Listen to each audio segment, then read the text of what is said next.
My name is Michael. Here's a brief list of some of the materials you might come across in France. It's not extensive, so it's really just the stuff that I can see in my video that I'll be reusing or having to change.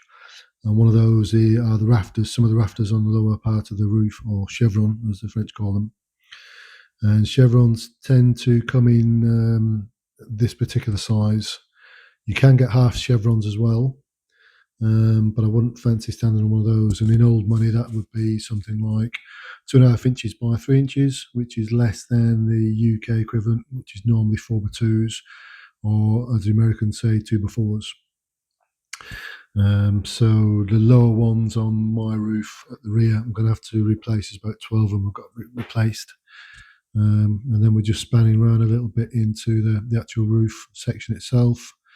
Again, just looking at the chevrons on this side are slightly buckled, and you can see one's been propped up because it's bending like a banana. Most of the stuff, or the stuff that I've seen here, is all in oak or chêne, as the French say.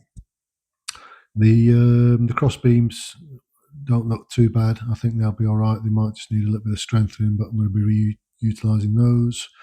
And generally, you've got this sort of A-frame that they use to construct it. This is actually against my neighbour's property, and it's an unusual A-frame to say the least. But again, in huge, great chunks of oak, which is impressive when you consider if it's around about 150 years old. You know, the difficulties these guys would have had chopping it, making the dowels and the mortises for it all to fit together. So chapeau, or hats off to those French artisans. So we're now looking at the chimney breast. The chimney breast on these particular walls here are actually made from a mixture of stone and also silex or flint and shore or lime.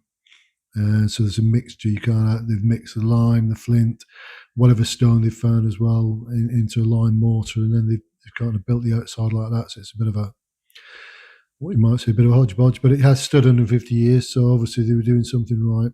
And then as we're looking back at the roof now, the smaller sections that hold the tiles are called lito or batten.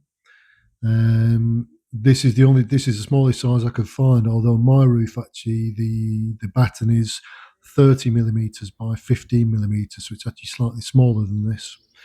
So hopefully that's not going to present me with too many problems. And I've worked out there's actually over a kilometre's worth of batten required to redo this roof. There's about 1,020 meters of batten are needed, and you can see another part there of the A-frame that they used to create the house, build a house.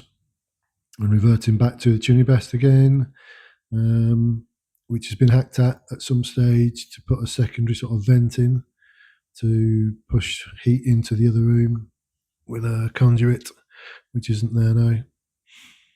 And then we're looking downstairs back into the kitchen. What I did was just chopped a bit of the ceiling out, and in between all of these is a material the French call torchis, and it's a mixture of chanvre or hemp or cob and lime or soil tear, and it's mixed with a lot of water, and it's then packed in normally by hand.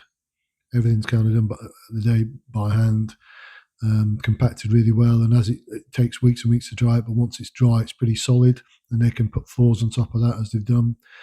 And there's another example of something we call joist, they call solive. Got a few of these. These are going to be coming away because I'll be making a vaulted ceiling. So anyway, a few terms for you. Thanks for watching, and thanks for continuing to support me.